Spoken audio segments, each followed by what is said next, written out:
Bom, gente, eu acho que o que eu tenho para falar para vocês é bastante convergente com o que a gente já está discutindo, né? Sobre essa colaboração de pesquisa, da pesquisa entre Brasil e Suécia. A minha ideia era trazer um pouco do que a gente tem, do que a gente vê de resultado científico dessa colaboração. E vejam bem, eu não estou falando necessariamente de diáspora quando eu falo dessa colaboração. É basicamente pesquisa científica que é feita entre pesquisadores afiliados no Brasil e na Suécia. Então, pode me ajudar? Isso. E também mais um ponto que eu vou fazer, a ideia não é ser, o que eu fiz aqui foi assim, uma bibliometria rápida, então pode ser que tenham coisinhas, probleminhas, a própria interpretação vai ficar um pouco com a gente aqui em conjunto, mas a ideia é mostrar um pouco do que a gente tem de resultado, né? Do que, como essa colaboração científica acontece, quais universidades colaboram, em quais áreas e quais são os resultados efetivos, né? Peraí, ainda, pode voltar. Não. Então é isso. É um mapeamento preliminar, os dados da produção conjunta entre Brasil e Suécia. É, então, isso mostra esse avanço científico dos dois países e a questão das parcerias internacionais na ciência. O meu mapeamento, pode passar isso, meu mapeamento, eu usei a base de dados OpenAlex, que é uma base de dados que contempla, é uma das maiores bases de artigos, de metadados de artigos científicos hoje, contempla grande parte da Web of Science, Scopus, todas essas bases de dados que a gente costuma acessar. Ela é livre, aberta, e o meu filtro foi colaborações, papers publicados entre pesquisadores, pelo menos um pesquisador no Brasil e um pesquisador na Suécia. Então, foi esse o filtro. No total, eu consegui coletar 19.727 publicações, bom, os metadados dessas publicações. Essas publicações vão desde 54 até 2025, então a gente vê aí 75 anos de colaboração científica entre Brasil e Suécia. E eu fiz só um adendo que dessas 19.000, 4.383 eram colaborações somente Brasil e Suécia, sem outros colaboradores de outros países, certo? Porque aqui eu conto também pesquisas com outros países em que brasileiros e suecos também estão envolvidos. E aí, um pouco dos dados. Então, a gente vê um crescimento muito grande das publicações. Eu coloquei de 2000 em diante, 2000 a 2025. Me parece que a gente está meio que num pico aqui nos últimos anos recentes, em torno de 1.750, 2.000 publicações, Brasil e Suécia por ano. E eu coloquei também na barrinha vermelha as publicações que são somente Brasil e Suécia, que também andam crescendo, e mostra um pouco como essa parceria produz publicações, né? Ano a ano. Das publicações que eu coletei, 3/4 delas são artigos científicos, em revistas indexadas, com peer review, 8,7% são revisões, 4,5% são pré-prints, que são essas publicações que não têm revisão de pares, né?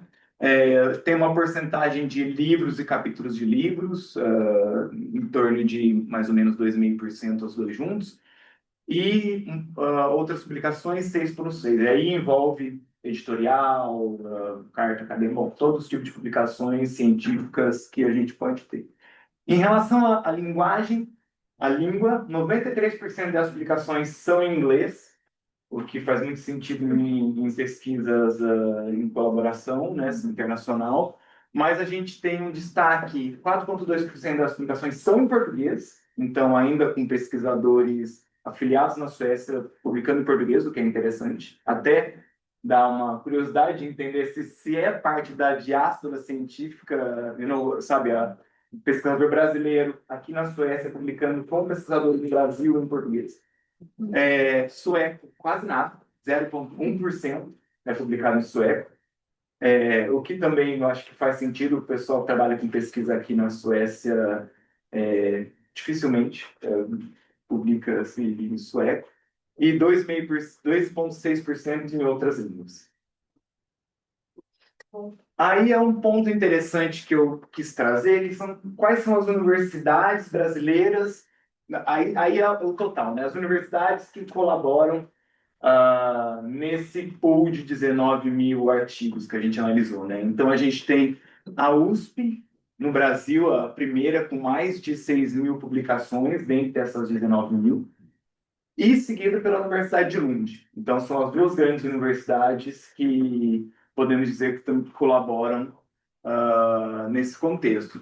Algumas universidades internacionais, e quando falo internacionais, aqui é fora do Brasil e Suécia, então, Universidade de Michigan, a gente tem o Centro Nacional da Pesquisa Científica na França, Universidade de Würzburg, que eu acho que é na Alemanha, inclusive eu não consigo nem pronunciar, Arizona, Oxford. Então, assim, eu acho que a gente é um panorama de universidades e institutos de pesquisa bem interessante que colaboram, que estão envolvidos nessa colaboração envolvendo Brasil e Suécia. Fazendo só um pouco mais, um olhar um pouco mais focado, aí eu listei as instituições brasileiras, só as brasileiras nessa lista, né? Tirei as internacionais e as suecas. Então, como a gente pode ver, a USP é a que lidera no Brasil, isso muito à frente da segunda colocada, que é a do Rio de Janeiro, que é a Federal do Rio de Janeiro, a PJ. E, bom, faz sentido também na segundo a realidade científica brasileira, a USP é uma das maiores universidades do Brasil, líder em pesquisa e, consequentemente, líder em colaboração com a Suécia também. Destaque também para a Federal do Rio, a Unicamp, Juiz de Fora, e eu queria trazer eu acho que é interessante trazer essa AstraZeneca também no Brasil, que é a única empresa entre as que mais publicam, e aí eu acho que a gente pode fazer uma relação bem interessante com a própria pesquisa e a importância da diáspora científica brasileira na pesquisa da Covid, né? A AstraZeneca, eu acho que foi uma das menções da Ana Maria como uma empresa que também investiu muito em P&D para desenvolver vacina, e eu acho que isso é um pouco refletido aqui também. Se a gente for para as instituições suecas, bom, Lund University, como a gente pode ver, um pouco menos 5.500, talvez, artigos. Uppsala, Estocolmo, Karolinska, KTH. Bom, são geralmente as grandes universidades suecas, são assim mais colaboram. Não tem nenhum segredo nisso. E, novamente, eu trago o foco para as empresas que estão listadas entre as instituições suecas, Autoliv, Ericsson e AstraZeneca da Suécia. Então, é muito interessante ver como algumas empresas estão envolvidas nessa colaboração e como elas possivelmente financiam e trabalham para o desenvolvimento dessa colaboração Brasil e Suécia. Aí é uma rede dessa colaboração. Então, como essas instituições estão conectadas baseado em coautoria de papers, né? Eu peço desculpa, a rede é um pouco bagunçada, não tive tempo de organizar ela melhor, mas uma coisa interessante que eu tinha visto antes, agora eu não sei onde é que está, era a AstraZeneca do Brasil, que ela colaborava. Bom, Karolinska e a AstraZeneca Suécia estava por aí também, em algum lugar, agora eu perdi ela. Mas a gente consegue ver a Universidade de Lund, ali em cima, também colaborando com universidades suecas e universidades brasileiras, USP, Federal do Rio de Janeiro e a Unicamp lá em cima. Bom, essa imagem basicamente vai ilustrar o quão diverso e o quão complexo são essas relações científicas entre as instituições do Brasil e da Suécia. Aí eu faço um filtro por área. Então, dentre esses 19 mil publicações científicas que eu coletei, de que áreas que elas são? A maioria são das ciências físicas, e eu já adianto que essa divisão de áreas é uma divisão atual do OpenAlex. É um pouco estranho, mas eu vou um pouco mais a fundo para a gente entender o que é cada uma delas. Mas o que a gente mais tem são pesquisas na área de ciências físicas, depois ciências da saúde, ciências da vida e ciências sociais acaba sendo uma das menos representadas. Aí um pouco da evolução do número de publicações em cada uma dessas áreas por ano. Então, a gente vê um destaque enorme nos últimos anos para a área da saúde e ciências físicas, que basicamente a saúde e medicina, vocês vão ver daqui a pouquinho, e ciências físicas tem muito de astronomia e engenharia, que eu acho que a gente pode passar para o próximo slide. É exatamente isso. Então, aí é uma divisão sobre dessa colaboração somente com o filtro das ciências físicas. Então, o que eu estou falando quando eu digo ciências físicas? Física e astronomia, environmental science, ciências ambientais, engenharia, ciência da computação e ciências planetárias e da Terra. Esses são os principais temas explorados entre pesquisadores brasileiros e suecos em colaboração, e essas são as universidades de destaque nessa área. Então, não muda muito. Peraí. Já mudei. Já mudou? Mais um pouquinho, só para eu passar aqui.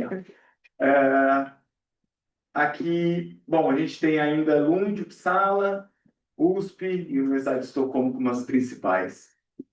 E Ericsson como uma empresa que colabora nessa área, que faz todo sentido. Área de ciências sociais, então, ciências sociais é o principal foco, mas também psicologia, economia e econometria, business management e ciências decision science, ciências da decisão, pelo menos. E entre as universidades que se destacam nessa área, USP, KTH, Karolinska, as duas em Estocolmo, Federal de Ouro Preto, Universidade de Estocolmo e Lund. É interessante ver as universidades, como elas variam dependendo de cada área. E aí dá para a gente um panorama de como cada universidade tem um foco específico nessa colaboração com o Brasil. Na área da ciência da vida, então bioquímica, genética e biologia molecular é o principal tema, seguido por ciências agrícolas, neurociência, imunologia e farmacologia. E aqui a gente tem a USP como uma universidade de destaque, junto com Karolinska e Lund University aqui na Suécia. E a Unicamp como a segunda brasileira também que se destaca nesse contexto. E ciências da vida... Não, desculpa, esse daí é Health Science. Tem um errinho. Esse daí é ciências da saúde, medicina, assim, é o que mais se destaca, né? Mas seguido com um pouco de explicação na área de odontologia, profissionais da saúde, enfermagem e veterinário. E aqui também a gente tem as universidades que se destacam: USP, Lund, Karolinska, Gotemburgo. E interessante ver, a Universidade Federal do Rio Grande do Sul aparece também um pouco mais abaixo, que dá a entender que a USP é a principal, é a que mais movimenta essa colaboração com a Suécia. A minha discussão agora, e que eu acho que a gente pode transformar, abrir um espaço para a gente conversar um pouco sobre isso, qual a importância dessa colaboração científica Brasil-Suécia e qual o nosso papel nela. Eu trouxe aqui algumas instituições que costumam fazer essa ponte, financiar a pesquisa tanto na área de ciência quanto numa área mais focada em inovação, né? Eu coloquei o logo da FAPESP, mas eu poderia dizer todas as FAPs no geral. CAPES, VR, que é o Conselho o Conselho Científico da Suécia. Geralmente eles têm alguns programas. Eu sei que a FAPESP tem alguns programas específicos com a Suécia, mas existem muito tipo de financiamento para colaboração científica que não é focado na Suécia, mas pode ser feito em colaboração, com projetos em colaboração Brasil e Suécia. A Vinova também tem projeto. A Vinova é a agência de inovação aqui na Suécia, tem financiamento para projetos de pesquisa e inovação, em parceria com o Brasil. Eu sei que essa rede Eureka, eu não conhecia, inclusive, conheci há pouco tempo, está com um edital aberto, se eu não me engano, junto com a Embrapi, que é a empresa brasileira de pesquisa e inovação, para financiamento de pesquisa, se eu não me engano, na área de cidades sustentáveis ou smart cities, alguma coisa assim, aberto agora. E a gente tem também o CISB, a Sweden Brazil Innovation Initiative, que fazem esse contato.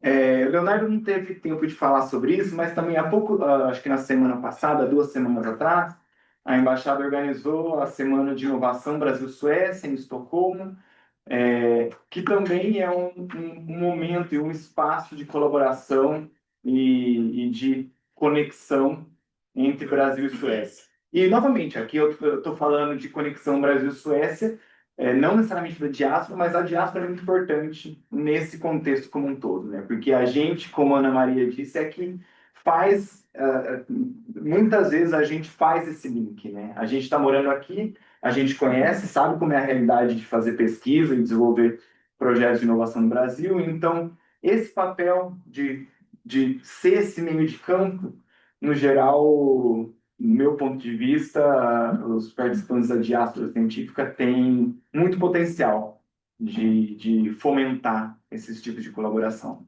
né? Passo uma próxima. Eu queria chamar também deixa eu só colocar a professora Helena aqui, porque agora é um momento mais aberto, na verdade, que eu queria trazer um pouco para a discussão sobre essas questões, né, que a gente tem em relação ao nosso papel. Então, qual é o nosso papel como cientistas brasileiros na Suécia na construção dessa colaboração? Como que a gente gera valor tanto para o Brasil quanto para a Suécia? Quais áreas seriam interessantes, né? Isso daí é um pouco mais focado, mas e como transformar essa colaboração em resultado e como a gente pode se mobilizar, né? Então, esse é um momento que eu abro. Primeiro pergunto à professora Helena se ela quer complementar alguma coisa, e aí a gente abre espaço para a gente fazer um momento de discussão. Obrigada. Obrigada, Vini. Vocês estão me ouvindo? Sim. Sim. Então, primeiro agradecer a oportunidade. Eu estou aqui no Brasil, na cidade de Niterói, no estado do Rio de Janeiro. Faço parte, então, sou professora titular na Universidade Federal Fluminense. E a ideia desse momento é fazer vocês até participarem um pouco. E alguma das questões né, que a gente está apresentando, a gente busca a identificação de vocês, né? Onde que vocês se identificam com relação a essas reflexões que vocês possam contribuir. Algumas dessas questões a gente tem que levar em conta que existem temas críticos, né, que precisam ser discutidos dentro desse pensamento da cooperação. Esse encontro ele tem uma importância muito grande, ele é o primeiro, e o quanto que a partir desse primeiro a gente vai pensar em estratégias para criar novas redes de divulgação do que, né, os brasileiros que estão aí estão contribuindo, para inclusive poder trazer o apoio, o suporte financeiro, a contribuição acadêmica dentro do nosso cenário como dois países que interagem. Então, dentro dos temas críticos, e aí por isso que depois que eu terminar, eu peço que vocês participem e dê a visão de vocês sobre isso, inclusive o pessoal, por favor, pessoal que está online, escreve aí no chat para a gente poder até entender melhor para os próximos encontros, né? Como é que a gente conduz isso. Então, quando eu penso em responder essas questões, desde como é que a gente transforma a colaboração acadêmica em impacto real, as áreas emergentes, a gente acaba pensando nos temas críticos, né?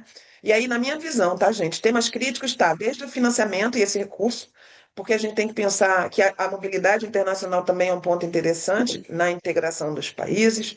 O modelo de cooperação, eu acho que vocês aqui é uma experiência muito boa, que é vocês poderem dizer e melhorar esses modelos de cooperação, para que a gente politicamente aqui no país, né, e aí na Suécia, a gente possa orientar na formulação desses editais, né, que sejam mais benéficos e benéficos mutualmente, que é outra questão crítica, né? Como trazer benefício para os dois países, como ter objetivos em comum. Essas questões das áreas integradas em relação a impacto, o que é impacto no Brasil pode não ser impacto na Suécia. Então, como achar esses pontos em comum que os dois queiram investir e vocês sejam aquele ponto-chave que conecta os dois países? Essa questão da inovação, eu sei que vocês estão aí, né, num país que trata da inovação, mas o nosso país, vocês sabem, né, vocês são brasileiros, vocês sabem, a questão das patentes, registros e marca, o Brasil ainda precisa aprender bastante. E vocês estando aí, né, e a gente conseguindo essas colaborações, podem acelerar a qualidade do aproveitamento, vamos dizer assim, de tudo que a gente tem de produto, de biodiversidade, e aí sim, para a integração e para né, para essas políticas institucionais que norteiam os dois países. Eu queria também que vocês pensassem um pouquinho se existem barreiras que vão de alguma forma contribuir contribuir quer dizer contribuir para uma evolução, mas comprometer talvez essa interação. Qual é a visão de vocês sobre isso, já que vocês estão aí? Se essas barreiras culturais, linguísticas e até políticas, se elas estão interferindo e se elas estão interferindo, a gente precisa saber. Se a gente quer fazer novas redes, a ideia é que as redes se integrem de uma forma comunicacional, né, cultural e política que gere benefício para ambos. E só vocês que estão aí sabendo quais são esses obstáculos, podem melhorar essa questão. E se existe a inclusão de diversos autores, a gente acaba que num encontro como esse, a gente acaba atraindo muito a parte da pesquisa básica, também tem aplicada, mas até que ponto um dia esse encontro aqui tratará também de pessoas que estão na sociedade civil ou que estão em empresas para tentar fortalecer projetos de cooperação agora, vou chamar de multicamp, camp no sentido de campo acadêmico de estudo, né? E aí um campo prático, que seria a empresa, um campo social, que seria a própria comunidade ou sociedade. Por fim, a questão da cooperação transfronteiriça e de segurança e conflitos que possam existir, porque aí, lembrando, a gente não tem uma única área, né? A área aqui não é de saúde, a área aqui não é só de humanos, não é só tecnológica. Então, existem outras questões que podem ser muito interessantes com esse encontro. Então, o que eu peço a vocês é que vocês. E aí, quem quer fazer uma fala um pouquinho sobre isso que a gente falou, em relação a como é que vocês veem a presença desse encontro, né, o criar esse encontro e a questão desses gargalos ou de coisas que vão favorecer a formar essas novas redes, né, e sugestões de vocês também. Quem poderia, né, quem se ofereceria para começar a falar um pouquinho sobre isso? Cláudio, não, tá bom, por favor, Cláudio. Bom, são muitos toques, né? Mas, assim, um tópico que me chamou bastante atenção bom, como eu fui contratado como professor, um grande passo da carreira acadêmica do professor é trazer dinheiro para a universidade. E aí veio, a primeira minha grande pergunta foi, como eu posso conectar o que eu faço na minha pesquisa, os meus interesses com os interesses, primeiramente, da Suécia, porque é onde eu vou estar buscando a fonte de recursos, né, por estar aqui. E acabou que não demorou muito para eu perceber um ponto que tem uma conexão até óbvia, mas que eu nunca tinha pensado nisso, que era a questão de florestas. E aí eu falei, caramba, assim, a Suécia investe muito forte em floresta e o Brasil tem a Amazônia. Então, assim, e eu fui pesquisando e fui aprofundando e, assim, não é nem que eu estou descobrindo a roda. Já existem diversos, inclusive o Vinícius mostrou o Binova. Binova é uma camada que tem vários projetos que já existem em colaboração do Brasil e Suécia. Um dia eu estava numa reunião do Departamento da Floresta e com 4 brasileiros online. Inclusive, eles vieram aqui também, na Suécia, reunir com o pessoal daqui, porque existe uma troca muito forte de como, assim, eu não sei nem muitos detalhes, mas de como se dá a floresta lá no Brasil, aqui, quais as diferenças, o que pode, tem uma sinergia muito grande dos dois países nesse assunto. E isso já começou a mudar a minha cabeça. Inclusive, nós já começamos, o Pedro provavelmente já viu, projetos que nós estamos mapeando áreas aqui e provendo visualizações disso e pensando como a minha área de visualização, né? Então, assim, nesse assunto eu achei uma sinergia muito forte. E é uma maneira que eu enxerguei de trabalhar no futuro. Então, assim, esse é um assunto que eu acho que tem uma sinergia muito grande entre os dois países, né? E é benéfico para ambos, né? Uhum. E tem coisas, iniciativas no Brasil também, pelo que eu entendi, que apoiam o desenvolvimento dessa parte. Então, assim, acho que os dois países estão buscando muito esse suporte. Então, é um assunto que eu achei bem pertinente. Ilana, eu tenho prazer, Ilana. Uma coisa que eu vejo, que eu não tenho tanto conhecimento de pesquisa sobre isso, mas o que eu vejo que tem muito impacto, essa questão até o que o Nicolas trouxe sobre a cultura e essa disseminação da cultura, que são as instituições de língua. Eu vejo o exemplo muito forte da cultura inglesa, do Goethe Institut na Alemanha e acho que a Aliança Francesa, e o quanto que ter essas instituições linguísticas como um disseminador de cultura do país no outro também possibilita tanto certos financiamentos, porque o curso de língua normalmente é pago, então eles têm uma certa instituição por trás que acaba conseguindo atrair dinheiro, mas também interesse. Porque lá no Brasil, por exemplo, acho que é muito difícil você ver alguém interessado em aprender sueco antes de estar aqui, por exemplo. E vice-versa. Eu vejo também uma coisa cultural interessante do Brasil, que a gente tem atraído muito mais olhos para a nossa cultura também. Só que a gente não está exportando essa cultura de uma forma institucionalizada, assim, de criar escolas de aprender português brasileiro e a cultura brasileira e outras culturas brasileiras em outros países. Uma complementação disso que você falou, Ilana, eu mudei para cá em 2018 e eu sou médica, eu aprendi sueco antes de mudar para cá, que eu tinha que ter teoricamente, eu tinha que ter o C1 e não tinha C1. Eu acho que eu tinha B2 com muita boa vontade. Mas eu tive que aprender a língua antes de vir para cá e eu procurei professores no Rio, quando eu estava morando, para aprender sueco. É difícil, eles têm alguns contatos. A Marta foi minha professora, que ela era lá do Brasil, mas eu também tive um professor pela Volksuniversität pela online. Mas eu não sei, a minha impressão do sueco disseminar a língua deles, eu não acho que isso está na cultura deles, e eu acho que eles devem achar, assim, disseminar para o mundo, aqui sim, mas para o mundo desse jeito eu não vejo eles fazendo isso. Eles, tipo, é um país pequeno, é uma língua muito específica, eu não... Mas de repente melhorar essa base aí de como pode ser feita essa disseminação da língua, não sei. Eu pensando em duas coisas conectadas com o que você falou também. Mas acho que, tipo, no português do Brasil, a gente tem hoje, e aí eu falo isso como professor de capoeira, não como pesquisador, mas também tudo meio misturado, mas que a capoeira é, na verdade, a prática que ensina mais a língua brasileira, português brasileiro, no mundo inteiro. Então, essas práticas culturais bem, né, conectadas. Uma coisa que eu estava pensando com essas questões que tu colocou, que eu acho que a gente tem que meio que também pensar em inverter essa dinâmica de poder entre Europa e Brasil, essa síndrome do cachorro vira-lata e tal. Eu vejo na pesquisa que eu faço, eu trabalho com metodologias de design, metodologias decoloniais de design, e a gente entende que a forma de criar mundo, de se projetar para a sustentabilidade, a gente não pode usar as mesmas metodologias que criaram esse problema.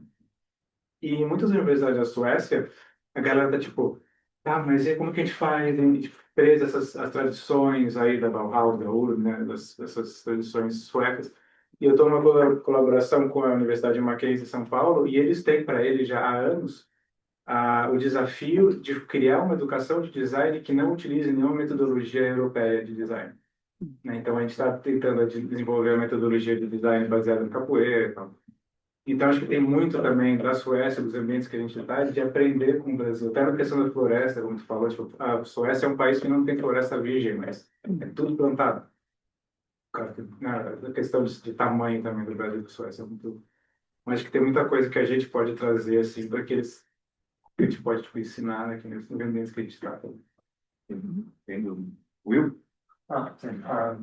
Boa tarde, meu nome é William, eu sou pesquisador da Universidade de Linköping, trabalho aqui no Suécia há mais de 10 anos, e eu queria voltar um pouco à questão da língua, né? Eu acho que a língua em si não é uma barreira para essa interação entre o Brasil e a Suécia. pode ser uma barreira se você vem para trabalhar fora da academia, fora do meio acadêmico, como foi o seu caso, né? Uhum. Então, realmente, você precisa aprender o sueco. Mas no meio acadêmico, você não precisa do sueco. Mesmo que você fale de sueco, você não vai precisar falar sueco no meio acadêmico, porque a Suécia é um país bastante internacional, então, mesmo que você esteja entre suecos, sempre vai ter uma pessoa que não fala sueco no grupo, e aí todo mundo vai falar inglês. Isso até chega até a ser um problema, porque se você quer aprender sueco, é praticamente impossível praticar, porque você tem que falar inglês o tempo todo, né? E eu acho que a principal barreira entre a cooperação entre os dois países não é a língua, mas é mais o aspecto financeiro, né? Não existe muito financiamento para da colaboração em pesquisa, e quando existe, esse financiamento é todo deslocado para projetos enormes. Então, que é focado em um grupo de pesquisa ou em outro grupo de pesquisa, ao invés de ter financiamentos pequenos que podem ajudar vários pesquisadores, vários grupos de pesquisa. E eu acho que isso seria uma modificação que nós poderíamos fazer para que nós possamos como se diz, aumentar esse fluxo de colaboração entre Brasil e Suécia, para que mais pessoas, mais pesquisadores possam interagir com pesquisadores da Suécia. Legal. Vou fazer um comentário nesse ponto, porque essa questão do financiamento para a pesquisa realmente é assim, necessário quando se a gente quer fomentar, né, um aumento dessa colaboração. E eu tenho uma experiência pessoal em relação a isso, porque há pouco tempo eu apliquei, ainda a gente não teve resultado, mas eu apliquei com o meu grupo de pesquisa aqui, em parceria com o grupo da GV, na área de bioeconomia no Brasil. Assim, o foco da pesquisa é explorar, na verdade, não bioeconomia, investimentos e biodiversidade, é esse o tema. Que é um tema que é muito em alta aqui na Suécia no geral, né, temas de sustentabilidade, e eles têm muito interesse no Brasil nesse tema, porque é um vasto campo de coleta de dados, né? Apesar que essa própria abordagem de olhar o Brasil como um campo de coleta de dados também é problemática na ciência, né? Mas ainda assim, a parceria não é para deixar pesquisadores brasileiros só nessa área. Os pesquisadores da GV foram envolvidos desde o começo da elaboração da nossa proposta. Eu, inclusive, tentando fazer esse meio de campo, né? Não era eu que tinha contato com o pessoal da GV, era o próprio pessoal do meu grupo. E meu ponto, a minha questão é que essa chamada que a gente aplicou não era uma chamada focada no Brasil, por exemplo, era uma chamada focada em sustentabilidade.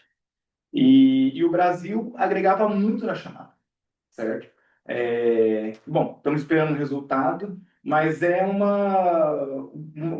exemplo de uma possibilidade de fomentar essa colaboração, pegar os temas que são de interesse do Brasil, da Suécia e sim, explorar diversas formas de financiamento. E, claro, quando a gente tem um financiamento que é focado na colaboração, aí a gente tem um resultado muito mais direto. Mas mesmo que não seja focado, talvez para a gente como pesquisador, vale a pena ter esse olhar, sabe? Eu tenho uma chamada do Formas, inclusive Formas aqui na Suécia. Inclusive foi aí que foi uma chamada deles que a gente aplicou. Mas eu tenho uma chamada que é um tema que é meu interesse, que eu sei que no Brasil tem uma pesquisa relevante e que essa colaboração vai fazer sentido tanto para o meu grupo aqui quanto para o pessoal lá. Então, acho que ter esse estalo como brasileiro de eu acho que poderia ser interessante, eu poderia fazer esse meio de campo, é uma forma muito prática da gente se colocar como um agente transformador nesse contexto de colaboração, né? Então, sim, eu acho que isso é um ponto de reflexão para todo mundo quando a gente pensa em financiamento de pesquisa e no qual vai ser o nosso próximo projeto de pesquisa a trabalhar. Eu acho ainda nessa postura, né? esse item de como transformar a colaboração acadêmica de impacto para a nossa sociedade, né, e tanto para a Suécia. Nos meus primeiros achados de pesquisa aqui, eu identifiquei um problema que nós temos lá, e é o mesmo problema que eles têm aqui, obviamente sob perspectivas diferentes, pontos de vista diferentes, que isso eu vou investigar ao longo da minha estada. Mas isso me chama muito a atenção, até mesmo quando o Vinícius traz, de que quando o Brasil é um lugar para se olhar sobre sustentabilidade, sobre as questões, né, da Amazônia, isso, aquilo, a gente também tem que reconhecer, daí eu acho que vem a discussão sobre a nossa cultura, o povo que sorri na foto, o povo que conversa, e também estabelecer que sim, somos um povo muito rico, culturalmente, de recursos, de ciência. Né? E quando eu vejo nos slides da professora Ana Maria, a questão que ela traz ali, que foi deixa eu até ver a expressão que ela usou, acho que é filtro editorial, né? E depois ali tinha um dos itens que é a adequação do autor, né, da publicação do paper. Isso também é uma questão que a gente tem que discutir em relação a como os povos, né, o povo do norte do mundo olha para o povo do sul do mundo. Então, acho que essa é uma grande questão também.